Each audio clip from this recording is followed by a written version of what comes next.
الحمد للہ رب العالمین الصلاۃ والسلام علی نبینا محمد وعلی آلہ وصحبہ اجمعین ومن تبعہم بإحسان الی یوم الدین رب اشرح لی صدری ویسر لی امری واحلل عقدۃ من لسانی یفقہوا قولی فاعوذ باللہ السمیع العلیم من الشیطان الرجیم من حمزہ ونفخہ ونفثہ بسم اللہ الرحمن الرحیم السلام علیکم ورحمۃ اللہ وبرکاتہ۔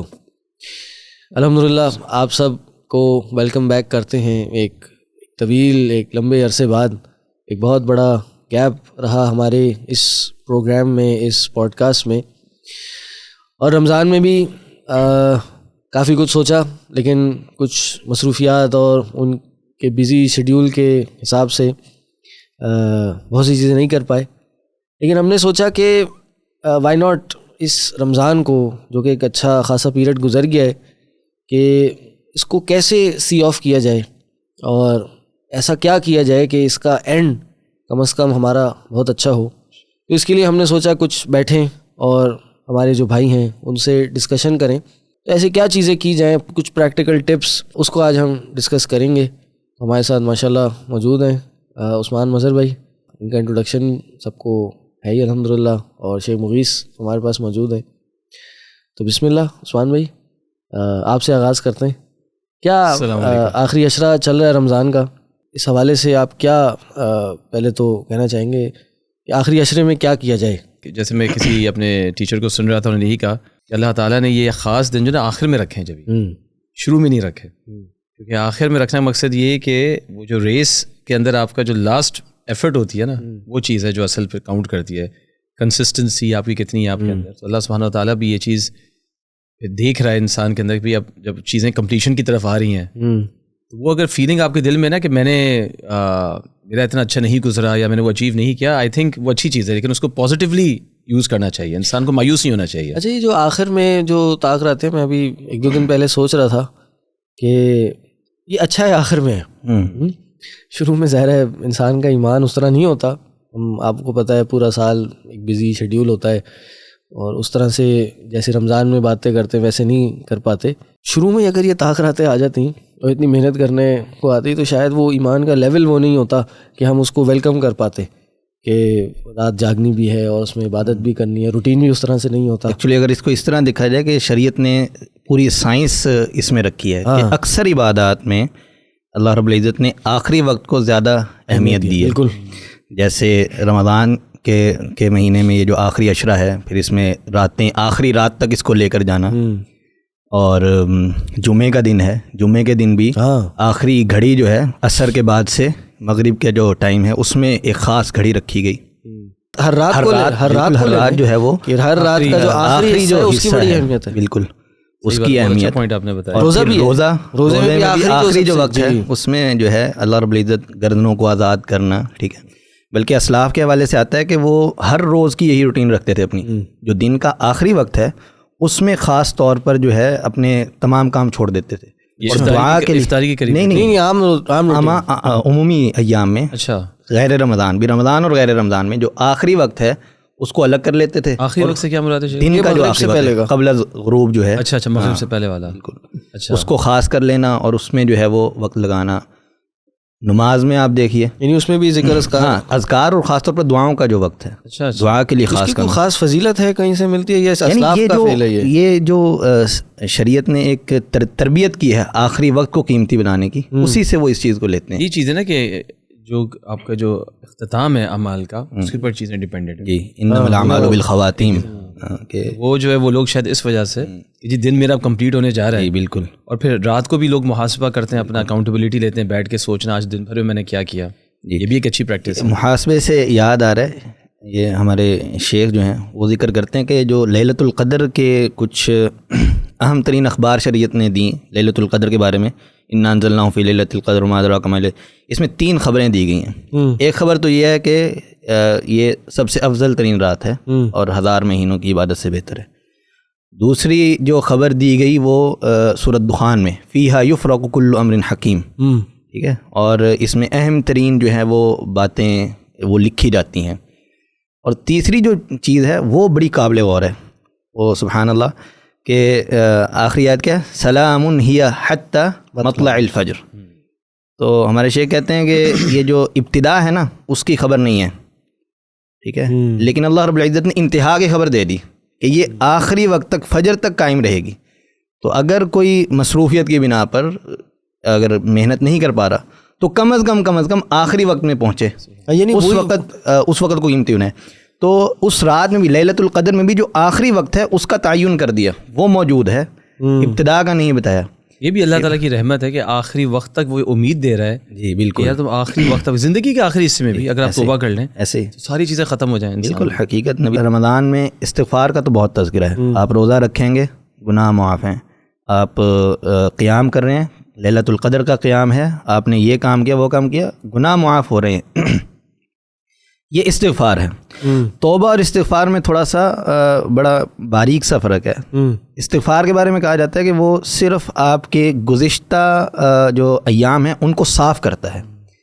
البتہ توبہ جو ہے یہ آپ کی اللہ رب العزت کے ساتھ ایک کمٹمنٹ ہے جو ماضی، حال اور مستقبل تینوں پر قائم ہوتی ہے. ماضی میں آپ ندامت کا اظہار کرتے ہیں، اور کبیرہ گناہ، اور اسلاف کا یہ ماننا تھا کہ یہ جو استغفار ہے، عمل کے ذریعے جو استغفار کرتے ہیں اس سے کبیرہ گناہ معاف نہیں ہوتے، صغیرہ گناہ ہی معاف ہوتے ہیں. کبیرہ گناہ آپ بیٹھ کر اللہ رب العزت سے تحنس اختیار کر کے الگ بیٹھ جائیں بالکل، اور اللہ رب العزت کے سامنے اپنے گناہوں کو پیش کریں. میں اس پر نادم ہوں، ماضی میرا یہ تھا، اب میں چھوڑنا چاہ رہا ہوں. حال میرا یہ ہے، میں نے ارادہ کر لیا، میں نے چھوڑ دینا ہے. اور مستقبل یہ ہے کہ میں عزم کر رہا ہوں کہ آئندہ نہیں کروں گا. تو یہ جو بالکل آخری رمضان میں، رمضان کے آخر میں توبہ کی توفیق دینا، یا لیلۃ القدر میں اللہم انک عفو تحب العفو فاعف عنا، اس کی ترغیب دلانا، یہ بھی اس بات کا پیغام ہے کہ آپ نے رمضان شروع ہوا، محنت کی، اور اس وقت میں گزر رہے ہیں، ماضی جیسا بھی تھا حال بہتر بنا لیا، اب اس کو کنٹینیو کرنا ہے، عزم کرنا ہے کہ آگے ہمارا جو ہے سارا معاملہ اللہ رب العزت کے ساتھ تعلق پر چلے. اصل جو سینس ہے استغفار اور توبہ کا جو فرق ہے وہ یہی ہے کہ توبہ میں آپ کلی طور پر اپنے آپ کو اللہ رب العزت کے سامنے چھوڑ دیتے ہیں کہ میں نے اب ارادہ کر لیا ہے، عزم کر لیا کہ آئندہ گناہ نہیں ہوگا. یعنی توبہ میں آپ کیا کرتے ہیں کہ میں آپ وہ اس کی شرط پوری کرتے ہیں کہ آئندہ میں تینوں وقتوں کو تینوں، پاسٹ، پریزنٹ اور فیوچر.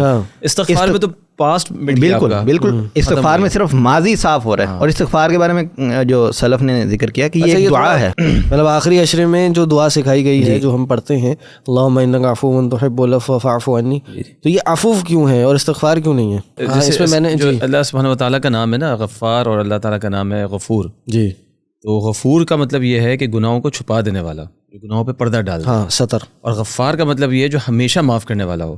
اور عفو جو ہے اس کا مطلب یہ ہے کہ وہ گناہوں کو مٹا دے، مٹانے والا، فیسر آف سن جس کو انگلش میں کہتے ہیں نا، کہ بالکل اس کو ربڑ سے مٹا کے آپ نے جیسا آپ نے کیا ہی نہیں وہ گناہ، یعنی وہ اعمال نامے سے ہی مٹ جاتا ہے، ختم ہو جاتا ہے. یعنی غفار ہو گیا ہمیشہ معاف کرنے والا، غفور ہو گیا پردہ ڈالنے والا، اور عفو ہو گیا مٹا دینے والا. یعنی آخری عشرے میں، آخری رات لیلۃ القدر میں عفو مانگنے کی اللہ سے ترغیب ہے کہ پورے اعمال میں سے جو گناہ ہے وہ مٹا دے. میں نے کیا ہی نہیں، وہ ریکارڈ ہی ختم ہو گیا آپ کا. اور اگر اس سے بہتر آپ کو مل جائے تو اس سے بہتر بھی ہے کہ آپ کے گناہ بھی اچھے اعمال میں بالکل. الا الذین تابوا الا من تاب وآمن وعمل عملا صالحا فاولئک یبدل اللہ سیئاتہم حسنات.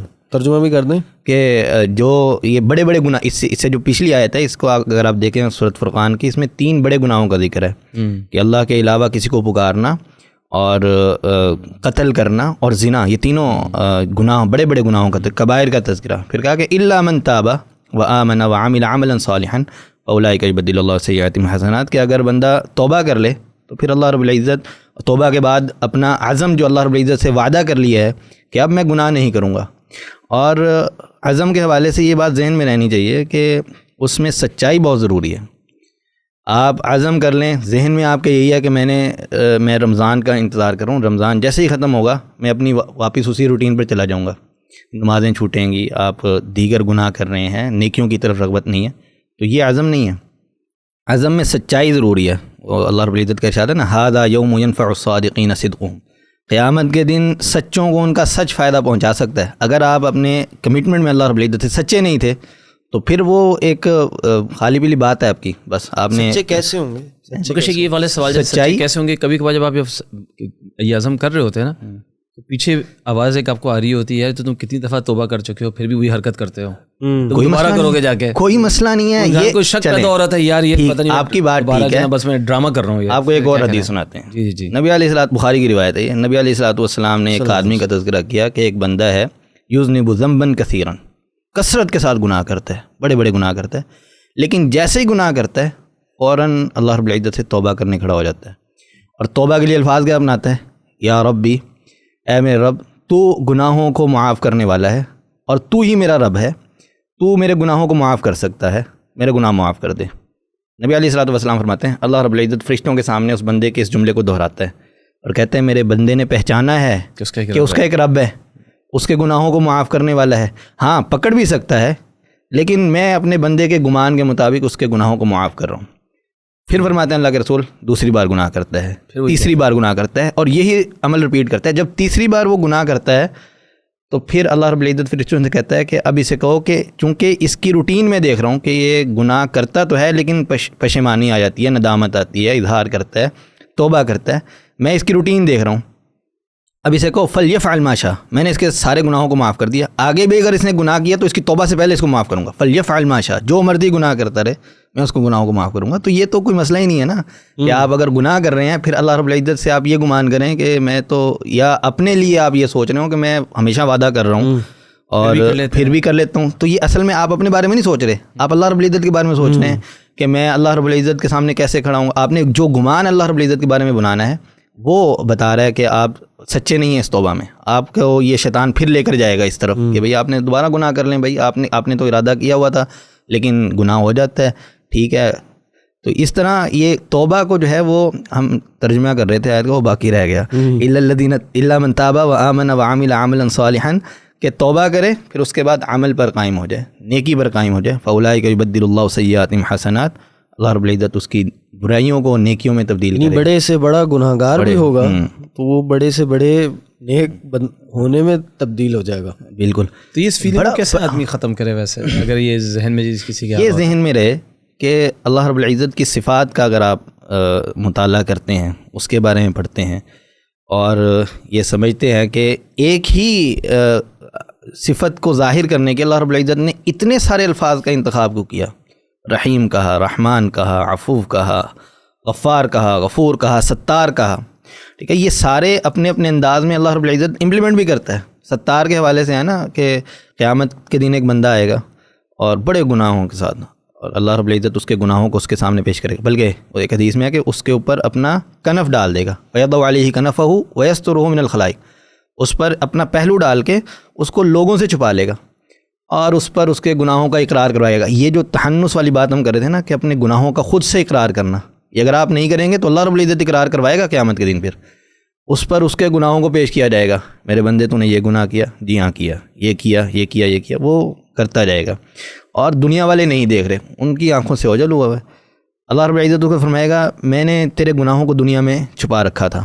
یہ ہم ستار کی بات کریں کہ ستار کا تعلق بھی اصل اللہ رب العزت کا بندوں کے گناہوں کو معاف کرنے سے اس کا تعلق ہے کہ تیرے گناہوں کو دنیا میں چھپائے رکھا, اب آخرت میں بھی میں تیرے گناہوں کو معاف کرتا ہوں اور دنیا سے چھپا رہا ہوں, دنیا والوں کو پتہ نہیں لگے گا, اس کو جنت میں داخل کیا جائے گا.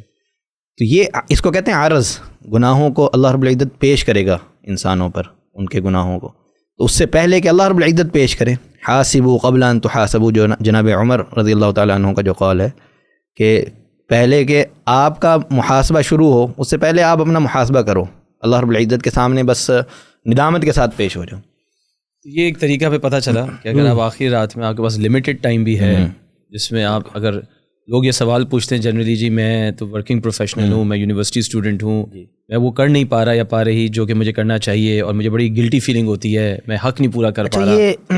یہ جو آپ نے بتایا طریقہ استغفار کا, یہ اگر صرف مغرب کی نماز سے 10-15 منٹ پہلے بھی آدمی بیٹھ کے یہ گفتگو اللہ تعالیٰ کے ساتھ کر لے اور دل کی ایک کیفیت بنا لے, اور اگر ایک آنسو بھی آنکھ سے آ جائے, بالکل یہ کافی ہے انسان کے لیے. میرے خیال سے کہ انسان کی معافی ہو جائے. عثمان بھائی ایسے ہے کہ آپ کا گمان اللہ رب العزت کے بارے میں اچھا نہیں ہے. دیکھیں جو شریعت کی سوچ اور نظریہ ہے نا اس کو سمجھنے کی کوشش کریں کہ شریعت آپ سے کثرت اعمال نہیں چاہتی کہ آپ بہت زیادہ گنتی ہو عملوں میں, وہ شریعت کو مطلوب نہیں ہے آپ سے. شریعت چاہتی ہے کہ آپ عمل کریں اور اس عمل میں ہمیشگی ہو، مداومت ہو، اور پھر یہ بھی یقین ہو کہ عمل چاہے میرا چھوٹا ہی کیوں نہیں ہے، اللہ رب العزت کو میرے عمل کی کثرت نہیں چاہیے، سچائی چاہیے۔ اگر آپ سچے دل کے ساتھ اللہ رب العزت کے سامنے چھوٹا سا عمل بھی پیش کرتے ہیں، اللہ بہت بڑا ہے، وہ اس چھوٹے سے عمل پر آپ کی مغفرت کرنے پر قادر ہے۔ اس کی مثال آپ پڑھتے رہتے ہیں، اکثر یہ قصہ پڑھا ہوا ہے، اور عوام الناس نے بھی سن رکھا ہوگا کہ ایک خاتون تھی زانیہ، اس کے بارے میں ہے کہ بڑی عاہرہ اور معاشرے کو تباہ کر رہی تھی، اور اس کا جو طریقہ کار تھا یا عمل تھا وہ بڑا برا عمل تھا۔ لیکن ایک بار کیا ہوا کہ ایک کنویں پر پہنچی اور وہاں ایک کتے کے چھوٹے بچے کو دیکھ لیا اس نے، اور اس بچے کا جو زبان ہے وہ باہر آئی ہوئی ہے، کتے کے بچے کی زبان باہر پیاس سے، لیکن وہ پانی نہیں پی پا رہا، تو اس نے اپنی جراب اتاری، جراب کو گرا لگا کر ایک جانب سے پانی بھر لیا اس میں، اور کتے کو پانی پلا دیا۔ اب یہ عمل کتنا ہے آپ بتائیے؟ بہت بڑا عمل ہے، لیکن اس عمل کو کرتے ہوئے، انجام دیتے ہوئے اس عورت کے جو دل میں رحم تھا اور جو سچائی تھی کہ اس کو کوئی نہیں دیکھ رہا، لیکن اس نے اس اللہ رب العزت کی مخلوق کا اکرام کر دیا، تو اللہ رب العزت نے کتے کا ہے، وہ بھی کتے کا، بلکہ ابن قیم رحمہ اللہ نے اس پر ایک تعلیق لگائی ہے کہ اس سے یہ پتہ لگتا ہے کہ کتا بذاتی ہی قابل نفرت نہیں ہے، قابل نفرت جانور نہیں ہے۔ اللہ رب العزت نے اس کا کیا عمل کیا، اس کے ساتھ کیا معاملہ کیا، ابن قیم اس پر تعلیق لگاتے ہیں کہ اس سے پتہ لگتا ہے کہ اس کے بعد اس عمل کے بعد اس کی وفات ہوگی، اور اللہ رب العزت کی طرف سے یہ نوید اس کو سنائے گی۔ نبی علیہ الصلوۃ والسلام کی حدیث میں ہے، غفر اللہ لکی و شکر لکی، اس کے طرف ایک فرشتہ بھیجا گیا اور اس کو یہ پیغام دیا گیا، اللہ رب العزت نے تیرے سارے گناہوں کو معاف کر دیا، سارے گناہوں کو معاف کر دیا، و شکر لکی، اور تیرے اس عمل پر اللہ رب العزت شکریہ ادا کر رہا ہے۔ بڑا عمل ہے، بہت بڑا عمل ہے۔ بلکہ ایک حدیث میں ہے، نبی علیہ الصلوۃ والسلام نے فرمایا ایک شخص کے بارے میں، کفل اس کا نام ہے، اس کا قصہ بھی اکثر محدثین نے ذکر کیا کہ بڑے بڑے گناہ کرتا تھا، بہت بڑے بڑے گناہ، یذنب ذنبا، بڑے بڑے گناہ کرنے، اور معروف تھا معاشرے میں کہ یہ گناہ گار ترین شخص ہے۔ ایک عورت کو کچھ مال کی ضرورت پڑ گئی، ٹو بی اسپیسیفائی 60 دینار کی ضرورت پڑ گئی، حدیث میں یہ الفاظ ہیں کہ اس نے اسے کہا مجھے 60 دینار چاہیے، آپ مجھے وہ دے دیں گے؟ انہوں نے کہا ٹھیک ہے میں تمہیں دے دوں گا، لیکن تمہیں میری شرط پوری کرنی پڑے گی، آج رات تمہیں میرے ساتھ گزارنی ہوگی۔ تو وہ عورت محتاج تھی، مجبور تھی، اس نے کہا ٹھیک ہے آپ مجھے پیسے دے دیں، میں انشاءاللہ رات کو آ جاؤں گی، اور وہ پیسے لے کر اپنی حاجت پوری کرنے چلی گئی، حاجت پوری کی، رات کو اس شخص کے پاس جو اس سے وعدہ تھا اس کے پاس پہنچی۔ اب وہ اس عمل کے، اس گناہ کے بہت قریب تھے، کمرے میں بند تھے۔ نبی علیہ الصلوۃ والسلام فرماتے ہیں اس عورت نے اس بندے کو اللہ کا ڈر یاد دلایا، اتق اللہ فیہ، میرے بارے میں اللہ سے ڈر جاؤ، میں بڑی مجبور حالت میں تمہارے پاس آئی تھی، بڑا میں مجبور ہو کر تمہارے پاس آئی ہوں، تم یہ میرے ساتھ معاملہ نہ کرو، میرا زمانہ مجھے خراب کر دے گا، یہ بہت برا عمل ہے۔ تو نبی علیہ الصلوۃ والسلام فرماتے ہیں وہ ڈر گیا اور اس کو کہا تم جاؤ، اور خود کو اس کمرے میں بند کر لیا، سو گیا اور وہیں فوت ہو گیا۔ صبح لوگ، چونکہ وہ ایک بڑا تاجر تھا، لوگ اس کے پاس آتے جاتے تھے، صبح کے وقت لوگ اس کے گھر کے باہر کھڑے ہوئے ہیں اور دروازہ پیٹ رہے ہیں، وہ باہر نہیں آ رہا، دروازہ توڑ کر لوگ اندر گئے، جو اندر والا کمرہ تھا وہ بند تھا، اور اس دروازے کے اوپر بڑا بڑا لکھا ہوا تھا غفر اللہ لکفل، اللہ رب العزت نے کفل کو معاف کر دیا، ساری زندگی گناہوں میں گزاری ہے۔ یہ جو شریعت کی توجہ ہے اس اعتبار سے کہ وہ یہ نہیں چاہتی کہ آپ بہت زیادہ عمل کی، یہ بھی نہیں کہنا چاہیے کہ یہ نہیں چاہتی کہ بہت زیادہ عمل کی طرف نہ آئیں، عمل کی طرف آئیں، لیکن جو آپ کا میسر وقت ہے اپنی کاروباری زندگی، عائلی زندگی، معاشی زندگی کو نکال کر اللہ رب العزت کے ساتھ جتنا بھی آپ تعلق قائم کر رہے ہیں، اصل یہ ہے کہ وہ سچائی پر ہونا چاہیے۔ اگر وہ سچائی پر نہیں ہے تو پھر چاہے کتنا ہی عمل ہو۔ اور نبی علیہ الصلوۃ والسلام کے بارے میں ہے نا کہ ان کو ایسا عمل زیادہ پسند تھا جس میں مداومت ہو، چاہے وہ تھوڑا ہی کیوں نہ ہو۔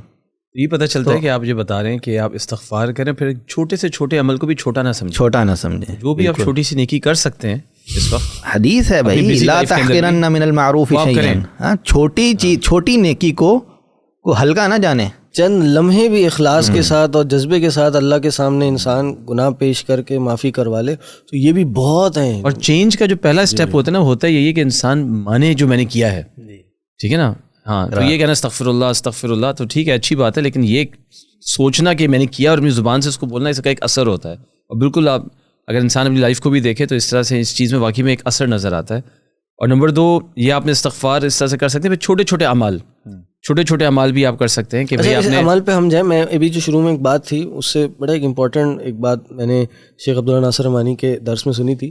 یہ جو ہے نا کہ اعمال کا آخر بڑا امپورٹنٹ ہے, اس کی مثالیں دی انہوں نے. تو ہمیں جو یہ رات کے اعمال کا جو آخر ملتا ہے وہ کیا ملتا ہے کہ اللہ سے مغفرت طلب کرے. سملرلی رمضان کا آخر بڑا امپورٹنٹ ہے کہ اس میں ہم نے لیلۃ القدر میں گزار کے اللہم انک عفو تحب العفو فاعف عنی یہ کرنا. تو اس میں ایک بڑا امپورٹنٹ پوائنٹ شیخ صاحب نے ذکر کیا تھا, وہ یہ کہ یہ اس لیے رکھا گیا ہے کہ پوری رات اگر بندہ عبادت کر رہا ہے نا تو اس کے اندر کسی قسم کا گھمنڈ نہیں آنا چاہیے, کوئی غرور تکبر نہ آ جائے. تو وہ رات کے آخری حصے میں اللہ سے توبہ کرے, اللہ سے گناہ کی معافی مانگے. پورا رمضان اگر تراویح پڑھ لی ہے, کتنے قرآن پڑھ لیے, تو ہو سکتا ہے اس کے اندر ایک زوم آ جائے, یار میں نے بہت کام کر لیا اور بغیر اعتکاف میں بھی بیٹھا ہوا ہے. ہاں کہ یار میں تو پورا پہنچا ہوا آدمی ہو گیا بھائی, اب تو بس لوگ مجھے پوچھیں گے. تو اس میں کہا کہ اس میں اپنے گناہوں کی معافی مانگے. تو استغفار انسان میں ہمبلنس بھی پیدا کرتا ہے کہ میں کچھ بھی نہیں ہوں اللہ, میں تو گناہ گار ہوں, تو مجھے معاف کرے گا. اور وہ جو ہم ہر نماز میں دعا پڑھتے کہ اللہم انی ظلمت نفسی ظلما کثیرا لا یغفر الذنوب الا انت, کہ اللہ میں نے اپنے نفس پہ ظلم کیا, بہت بڑا ظلم, اور ان کو نہیں معاف کر سکتا سوائے تیرے. یہ دعا رسول اللہ صلی اللہ علیہ وسلم نے ابو بکر رضی اللہ تعالیٰ عنہ نے سکھائی تھی. اور ابو بکر جن کی ایک کیا درجہ ہے امت کے اندر, یعنی اگر وہ بھی دعا مانگ سکتے ہیں کہ ظلمن کثیرن, تو پھر ہم لوگوں کی کیا. آدم علیہ السلام کو بھی دعائی سکھائی تھی نا, ربنا ظلمنا انفسنا وَإِن لَّمْ تَغْفِرْ لَنَا, اللہ اگر تو نے معاف نہیں کیا تو لَنَكُونَنَّ مِنَ الْخَاسِرِينَ, اللہ ہم ضرور بالضرور خسارہ اٹھانے والوں میں سے ہو جائیں گے. تیسری چیز مجھے سمجھ میں آ رہی ہے, کیونکہ میں چاہوں کہ چھوٹا سا نقطہ آدم علیہ الصلوۃ والسلام کی دعا پر آپ یہ دیکھیں کہ کیا انالوجی ہے عمل میں. جو پہلا عمل انسانیت میں سے اگر کسی نے کیا تھا نا وہ توبہ کا تھا. سب سے پہلا عمل جو اس دنیا میں ہوا ہے انسانیت کی طرف سے وہ توبہ ہے. اور شریعت یہ چاہتی ہے کہ آپ کا آخری عمل بھی توبہ ہو. اور پہلا گناہ جو ہے, اگر میں صحیح بول رہا ہوں شیخ, وہ تکبر تھا. تکبر نہ بیٹھ جائے اب میں. بالکل. تو آخری عمل وہ بھی شریعت یہ چاہتی ہے کہ توبہ ہو. وہ حدیث ہے نا نبی صلی اللہ علیہ وسلم کی, کہ فرمایا کہ توبہ کا دروازہ بڑا وسیع ہے, اللہ رب العزت کی جانب سے کھلا ہے. اتنا وسیع ہے کہ مشرق اور مغرب اس کی 2 چوکاٹھوں کی وسعت ہے, یعنی کھلا ہے, بس چاروں طرف کھلا ہے وہ. اور کب تک کھلا ہے؟ جب تک سورج مغرب سے طلوع نہ ہو جائے. ٹھیک ہے. اور ایک انسان جو موت کے قریب ہے, جو انفرادی طور پر, یہ تو اجتماعی طور پر ہے نا, مجموعی طور پر دنیا میں توبہ کا دروازہ کب بند ہوگا؟ جب تک سورج مغرب سے طلوع, یعنی قیامت قائم نہیں ہوتی. اور انفرادی طور پر انڈیویجلی ایک انسان کا کب ختم ہوگا؟ جب حلق میں جو ہے اس کی جان نہ آ جائے, اس وقت تک توبہ. تو آخری عمل کھلا ہے, یعنی اس میں بھی کوئی بندش نہیں ہوئی ہے. پورے رمضان گزار کے بھی انسان آج بھی آخری لمحوں میں بھی انسان اپنی توبہ کرا سکتا ہے. ابھی رمضان جو ہے وہ ہمارا اینڈ ہو رہا ہے, رمضان جا رہا ہے, تو ہم نے اس پہ بات کی تھی کہ ہم اس کو اب گڈ بائی کیسے کریں. گڈ بائی سے مراد کہ اب آخری کچھ ایام ہیں ان میں کیا کریں. لیلۃ القدر ہے, اس میں ہم نے بات کر لی, معافی مانگنی ہے اللہ سے. اور صحیح ہے, کوئی اگر اپنی مصروفیت اور کچھ رسپانسبلٹیز کی وجہ سے پوری رات نہیں جاگ پا رہا تو بھائی کوئی پریشانی کی بات نہیں ہے. چند لمحے بھی اللہ کے آگے انسان گڑ گڑا جائے, اللہ سے مانگ لے, مدد مانگ لے, اللہ سے استغفار مانگ لے, وہ بھی اللہ کو بہت پسند ہے. تو ایک تو یہ, دوسرا استغفار کرنا چاہیے بہت زیادہ. اور استغفار کا طریقہ جیسے شیخ نے بتایا نا, یہ طریقہ انسان کو ضرور اپنانا چاہیے. ایک اللہ سبحانہ و تعالیٰ کے ساتھ ایموشنل کنیکشن ہونا چاہیے کہ ایک ذات ہے جو مجھے سن رہی ہے. چھوٹے عمل جیسے آپ نے کہا نا کہ عمل وہ استقامت رکھنی چاہیے. انسان چھوٹا سا صدقہ کر دے رات میں, ہر رات آدمی چھوٹا سا صدقہ کر دے. اگر آپ کو لیلۃ القدر مل جاتی ہے تو اس طرح سے کہ آپ نے 1000 مہینے وہ صدقہ کیا. جو بھی قرآن کی تلاوت آپ پاسبلی اپنے وقت کے لحاظ سے کر سکتے ہیں اگر آپ پوری رات نہیں جاگ سکتے. ایک بڑا اہم عمل مجھے پتہ چلا تھا, یہ جو دعائیں صبح شام کے اذکار میں لا الہ الا اللہ وحدہ لا شریک لہ لہ الملک ولہ الحمد وہو علی کل شیء قدیر. تو اس کی فضیلت میں کیا آتا ہے کہ جس شخص نے صبح پڑھ لی تو ایک گردن کے آزاد کرنے کا ثواب ملے گا. ایسے ہی ہے اس میں بعد از فجر جو 10 بار اگر اس کو دہرا لے اپنی جگہ پہ بیٹھے 10 بار بھی 100 بار بھی کر لے تو ایک گردن کے یا 10 گردنوں کے آزاد. یہ نہیں ہے کہ اس میں سمندر کی جھاگ جتنے گناہ, اصل میں 7 فضائل ہیں اس کے. ایک فضیلت یہ ہے کہ اس کے نیکیاں لکھی جائیں گی سمندر کے جھاگ کے برابر, گناہ معاف کیے جائیں گے سمندر کی جھاگ کے برابر, اس کے درجات بلند کیے جائیں گے. چوتھا فائدہ یہ ہوگا کہ اگر شیطان کا حملہ اس پر ہونے والا ہے تو اللہ رب العزت شیطان کے حملے سے اس کو محفوظ بنا دے گا۔ پانچواں فائدہ اس کو یہ ہوگا کہ اگر تقدیری معاملے میں اس کا کوئی جو ہے ایسا کوئی اس کے لیے نقصان لکھا ہوا ہے تو اس نقصان سے اس کی حفاظت ہو جائے گی۔ یہ ہے من قالها 100 مرۃ، جس نے اس کو 100 دفعہ پڑھا، فی یوم کانت لہ عدل 10 رقاب، تو 10 گردنوں کے آزاد کرنے کا اس کو ثواب ملے گا۔ بالکل۔ اب یہ ایک عالم کا میں پڑھ رہا تھا، انہوں نے کہا بھائی یہ دعا آپ اپنے لیلۃ القدر میں ضرور مانگیں۔ لا الہ الا اللہ لا الہ الا اللہ وحدہ لا شریک لہ لہ الملک ولہ الحمد وہو علی کل شیء قدیر، 100 دفعہ کہا کہ 100 دفعہ ایک 100 دفعہ پڑھ کے عام دنوں میں پڑھنے کا کیا ثواب ہے کہ 10 گردنوں کا آزاد کرنے کا ثواب ملے گا۔ بالکل۔ اب آپ لیلۃ القدر کی رات کو پڑھ رہے ہیں، اللہ، اور اگر وہ رات لیلۃ القدر ہے تو وہ رات 1000 مہینوں کی راتوں سے بہتر ہے۔ اب 1000 مہینے کتنے بنتے ہیں؟ 83 ایئرس۔ کہ 1000 مہینے کتنے دن بنتے ہیں؟ 30,000 دن ملٹیپلائی بائی 1000، 30,000 دن، 30,000 کو اس 10 سے ملٹیپلائی کر لیں، اللہ 3 لاکھ گردنیں آزاد کرنے کا ثواب ملے گا اگر وہ 10 منٹ لگا کے 100 دفعہ یہ ذکر اس کو بھی میرے خیال محدود نہیں کرنا چاہیے، اور یہ بھی خیر ہے نا، اس سے بہتر ہے، افضل ہے اس سے، اور افضل کا تعین آپ کے عمل کی بنیاد پر ہے۔ ہمیں چوتھی چیز ذکر ملتا ہے، ذکر، استغفار، ذکر، چھوٹے اعمال آپ اس طرح سے کریں۔ اچھا اسی طرح آپ ان سب چیزوں میں ٹائم کتنا لگے گا؟ اگر آپ 100 دفعہ لا الہ الا اللہ پڑھ لیں، لا الہ الا اللہ وحدہ لا شریک لہ، جو بتا رہے ہیں میں نے پڑھا تھا، اور میں آپ کو بتاؤں اگر صبح شام کے اذکار میں ہے یہ تو میکسیمم 10 منٹ لگتے ہیں، بہت سلولی آپ نے پڑھا تو 15 منٹ لگ جاتے ہیں آپ کو۔ 15 منٹ کیا ہے، کچھ بھی نہیں ہے، اس سے 10 گنا زیادہ موبائل یوز کر لیتے ہیں اپنے۔ آپ آگے اس کی فضیلت سنیں کہ 10 گردنوں کے آزاد کرنے کا ثواب، وَكُتِبَتْ لَهُ 100 حسنہ، 100 نیکیاں لکھ دی جاتی ہیں۔ اب 100 نیکیوں کو پھر آپ ملٹیپلائی کر لیں 1000 مہینوں سے، 30,000 سے آپ اس کو ملٹیپلائی کر لیں، 100 30 لاکھ نیکیاں مل جاتی ہیں یہ پڑھنے سے۔ وَمُحِيَتْ عَنْهُ 100 سیئہ، 100 گناہ اس کے مٹا دیے جاتے ہیں۔ وَكَانَتْ لَهُ حِرْزًا مِّنَ الشَّيْطَانِ، تو یہ شیطان سے ایک شیلڈ بھی اس کو پرووائڈ کر دیتی ہے، اور کہا کہ قیامت کے دن کوئی اس سے افضل عمل لے کے نہیں آئے گا۔ دوسری چیز شیخ میں پوچھوں گا، استغفار کا آپ نے بات کی، استغفار کے لیے کوئی ذکر، جیسے شیخ نے بتایا یہ والا جو ذکر بتایا کس کا، تو استغفار کے لیے کوئی چھوٹا سا کیا آدمی پڑھ سکتا ہے؟ کیا ایسا کی چیز جس کے پاس وقت کم ہو اور اس کے اندر یہی ہے نا، یہ جو اما عائشہ والی حدیث ہے، یہ بھی ہے، یہ تو چلیں خاص ہے نا لیلۃ القدر کے حوالے سے۔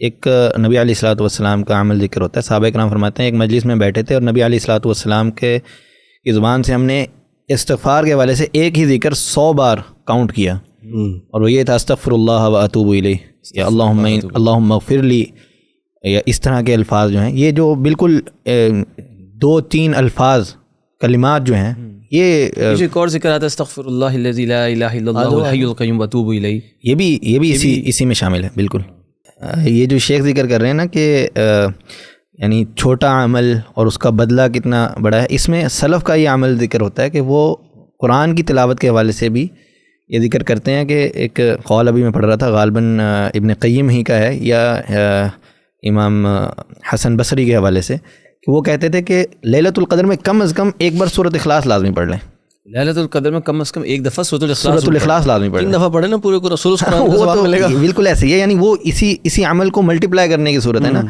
کہ ایک دفعہ اگر آپ نے پڑھ لیں گے تو ثلث القرآن کا آپ کو ثواب ہے، اور وہ لیلۃ القدر میں ثلث القرآن پڑھنے کا ثواب جو ہے اس کے مترادف ہونا۔ میں تو یہ بھی مشورہ دوں گا لوگوں کو کہ جو سن رہے ہیں تو کم از کم سورۃ الاخلاص کے تھوڑا سا ترجمہ اور تفسیر بھی پڑھ لیں کہ وہ اتنی امپورٹنٹ کیوں ہے، ورنہ تو ایک چھوٹی سی صورت ہے، مطلب اس کا مقصد کیا ہے، اس میں سمت کا مطلب کیا ہے، اس میں اللہ تعالیٰ کے ناموں کا بالکل جو استعمال ہے اور جو صورت ہے، اس میں پھر انسان واقعی میں پھر وہ کنیکشن محسوس کرے گا جو آپ کہہ رہے ہیں نا، ورنہ پھر انسان بورنگ محسوس کرتا ہے کہ یار پتہ نہیں کیوں پڑھ رہے ہیں، تو ایک معنی بھی معلوم ہونا چاہیے۔ آپ بیشک چھوٹے اذکار پڑھ رہے ہیں، یہ جو شیخ نے بھی بتایا تھا ذکر پہلے لا الہ الا اللہ وحدہ لا شریک لہ، بالکل اس کے اندر بھی جو ٹرانسلیشن ہے نا وہ پتہ ہونے چاہیے آپ کیا پڑھ رہے ہیں، آپ یہ چیز امپورٹنٹ ہے۔ جی اور کیا کر سکتے ہیں اس رات میں؟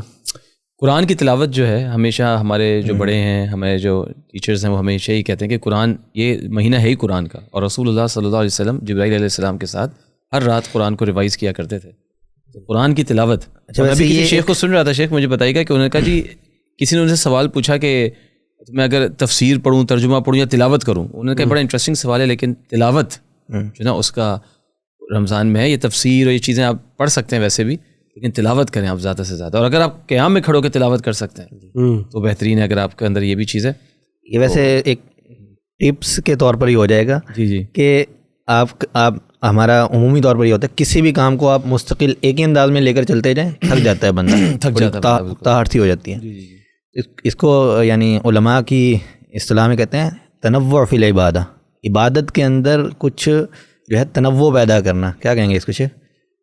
ورائٹی لانا, ورائٹی لانا. ٹھیک ہے, آپ رات کے آغاز میں کچھ تھوڑی دیر قیام کر لیں, پھر اس کے بعد جو ہے وہ کافی شافی پی, 10-15 منٹ آرام کیا.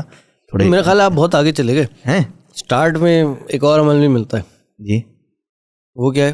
غسل کرنا. ہاں غسل کرنا, بالکل بالکل. سلف سے کیا ملتا ہے کہ ہر رات کو غسل کیا کرتے تھے امام نقی, جو نشاطت کے لیے اپنے آپ کو تھوڑا ایکٹیو غسل کیا اور اس کے بعد خوشبو لگائی, اچھے کپڑے پہنے, اور کپڑے بھی سلیپنگ سوٹ میں, پجامے, ٹی شرٹ میں. ہاں نہیں دیکھیں اللہ کے سامنے حاضر ہوتے ہیں. بلکہ یہ تو تمیمت داری کے بارے میں آتا ہے کہ وہ انہوں نے 1000 درہم کا ایک کھلا لیا اور وہ اس رات کو پہنا کرتے تھے, 1000 درہم کا. جی بالکل, اس رات کو پہنا کرتے تھے جس میں لیلۃ القدر نہیں ایکسپیکٹڈ نہیں, وہ ہر تاک رات کو پہنتے تھے, پہن کے خوشبو لگا کے عبادت کرتے, بالکل عبادت کرتے.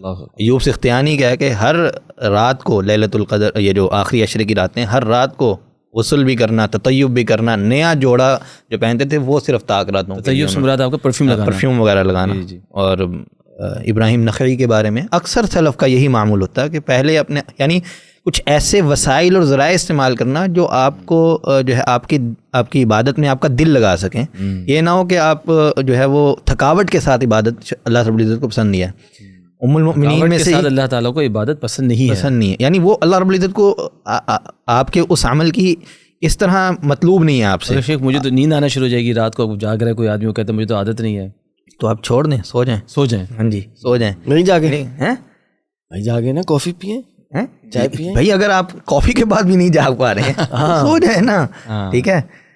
کیوں کسی کا سو جانا تھوڑی دیر کی رات میں بری بات نہیں ہے, بری بات نہیں ہے, لیکن کوشش یہ ہو کہ بھائی سارا سال ہی سوتے ہیں نا, تو اس سال یہ جو احیاء اللیل ہے نا, احیاء اللیل, اس کے حوالے سے بھی بڑا یعنی معنی ہے لیلۃ القدر کے حوالے. نبی علیہ الصلوۃ والسلام احیاء اللیل, رات کو جگایا کرتے تھے.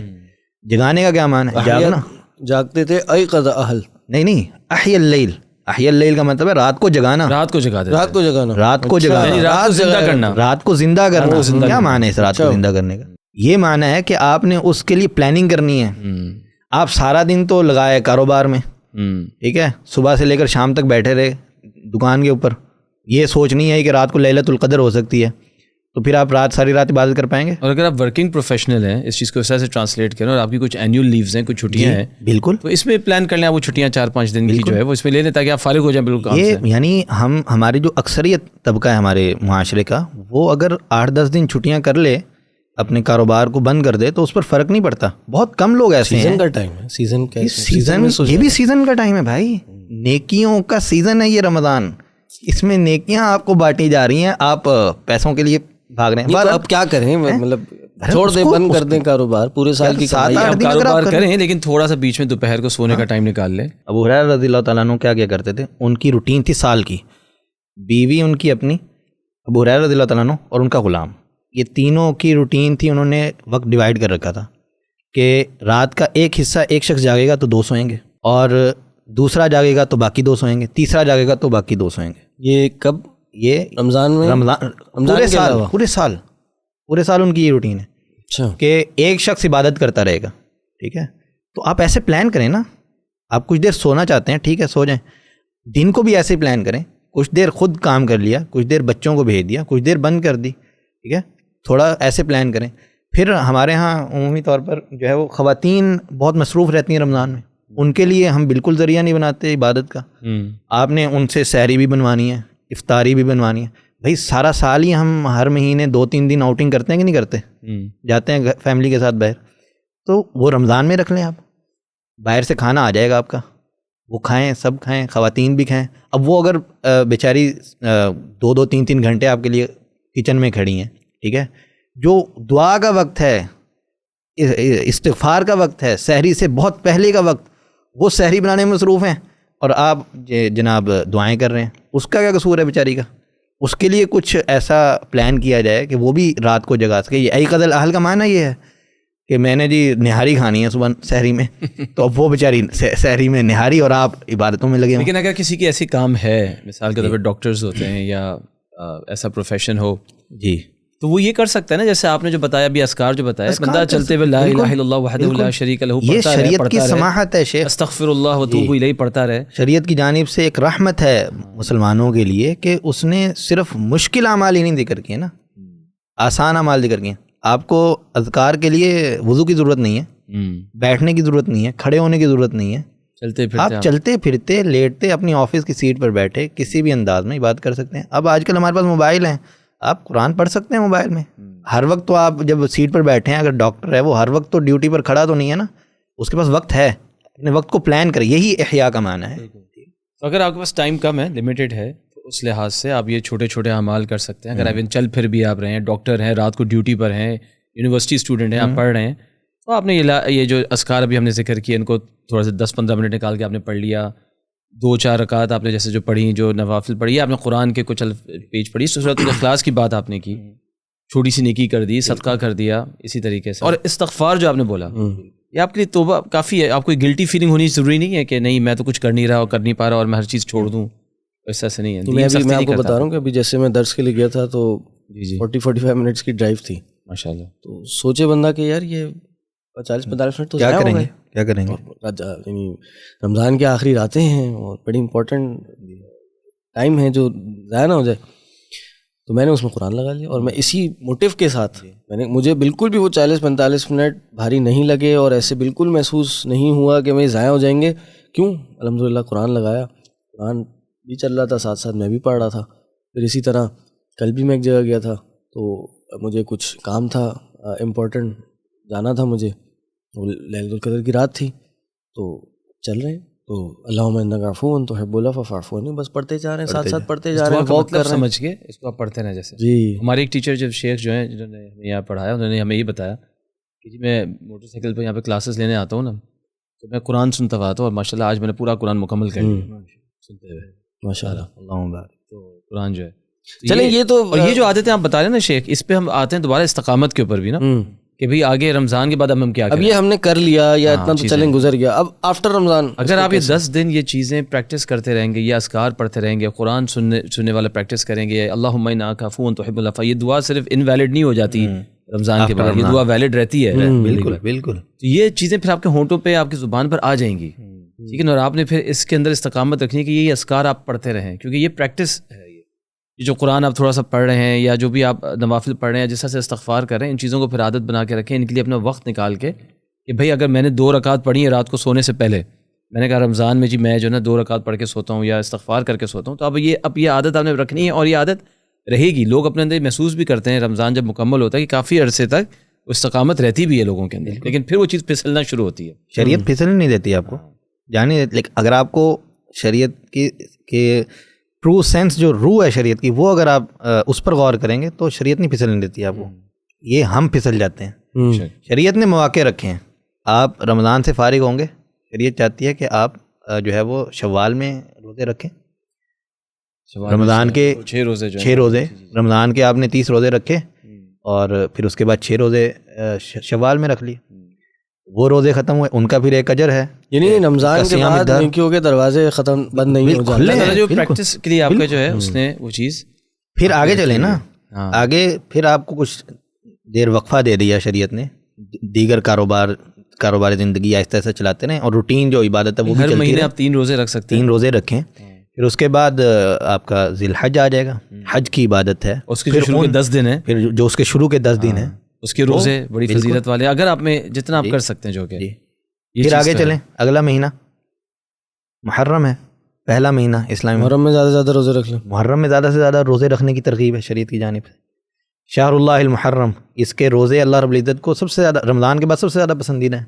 تو شریعت باقاعدہ ترغیب دیتی ہے آپ کو ڈیلی روٹین میں بھی، ویکلی روٹین میں، ماہانہ روٹین میں کچھ نہ کچھ دے رہی ہے کہ آپ کا تعلق شریعت سے اشارے سے جڑا رہے. ایک چیز جو استقامت دیتی ہے نا آپ کو پریکٹیکلی، یعنی ویسے ریالٹی لائف اگر ہم پیچھے دیکھیں پاسٹ میں کبھی اپنی زندگی کو بھی، تو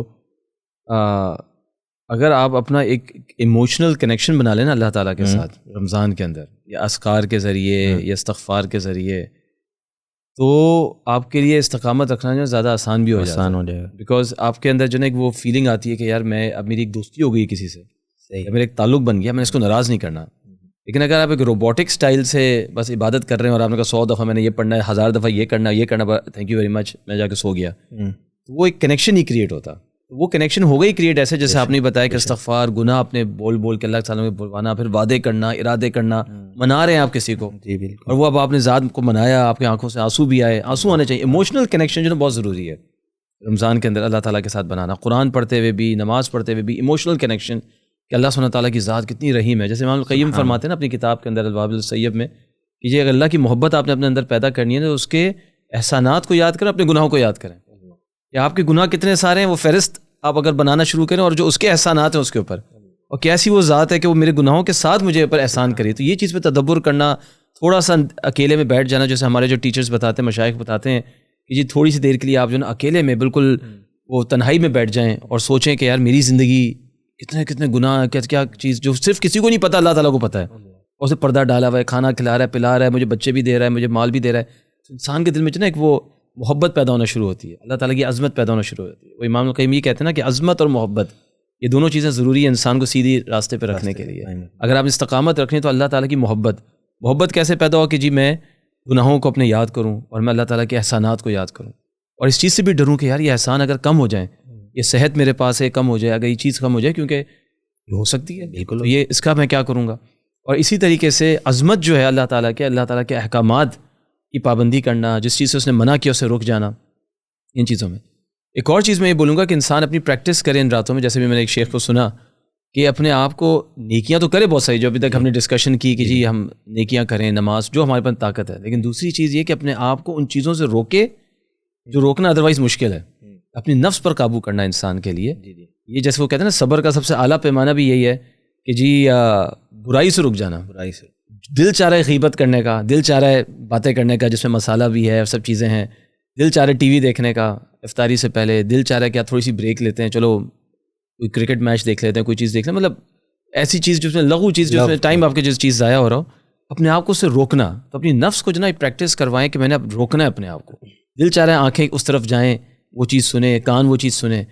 اس طرح سے جو نا آپ کے اندر ایک ایموشنل کنیکشن اللہ تعالیٰ کے ساتھ پیدا ہونا شروع ہوگا اور آپ کے استقامت ملے گی انشاءاللہ. اسی طرح یہ ہم دیکھتے ہیں رمضان میں جو ایک بہت امپورٹنٹ اسپیکٹ ہے وہ یہ ہے کہ جھوٹ چھوڑنا اور غیبت چھوڑنا، غصہ چھوڑنا اور اپنے نفس پہ کنٹرول پانا.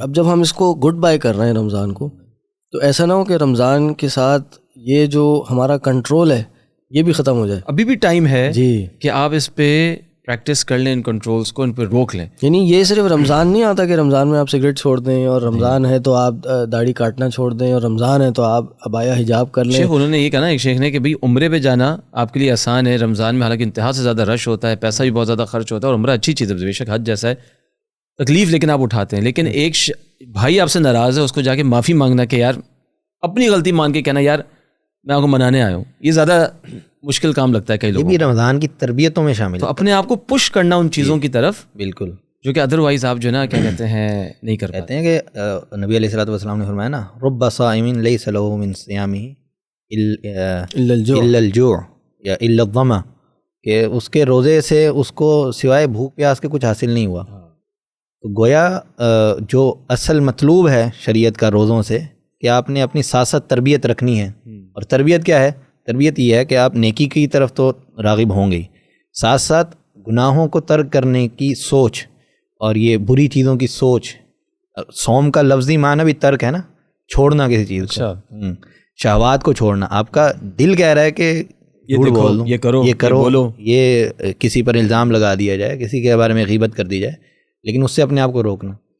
اور اصل جو معنی ہے، اصل عبادت جو روزے کی ہے، اس کو اسی انداز میں لینا کہ نہ صرف میں نے اللہ رب العزت کے لیے کھانا پینا چھوڑنا ہے، اپنی نفسانی خواہشات کو بھی چھوڑنا ہے، برائیوں کو چھوڑنا ہے. تو یہ بہرحال ساتھ ساتھ چلتا ہے. تربیت اگر آپ کی قائم ہے، رمضان کی تربیت جو آپ لے کر چل رہے ہیں، سارا مہینہ آپ نے جھوٹ نہیں بولا، تو اگر رمضان ختم ہوتے ہی آپ جھوٹ بول رہے ہیں تو پھر اس کا مطلب ہے وہ تربیت صحیح معنوں میں آپ نے سچائی کے ساتھ نہیں کی اپنی تربیت، اپنی اکاؤنٹیبلٹی کرتے رہنا. چلے میرا خیال ہے آج کے لیے کافی ہے. جو اب رمضان کے بعد اس کو کیسے ہم اپنے آپ کو جو اپنا ایمان ہے اس کو مینٹین کیسے رکھ سکتے ہیں، اور اب رمضان کے بعد کیا کرنے کے کام ہیں، وہ بھی انشاءاللہ کسی دن ڈسکس کریں گے. تھوڑا بہت اس میں ہم نے ڈسکس کر لیا استقامت، تھوڑا بہت ٹچ اپ آن کر لیا، لیکن پراپر طریقے سے اس کو انشاءاللہ پھر کسی اللہ سے دعا ہے اللہ تعالیٰ توفیق دے، سمجھنے کی اور اس پہ عمل کرنے کی توفیق عطا کرے. آخر دعوانا الحمدللہ رب العالمین، سبحانک اللہم وبحمدک، اشہد ان لا الہ الا انت، استغفرک و اتوب الیک. السلام علیکم ورحمۃ اللہ.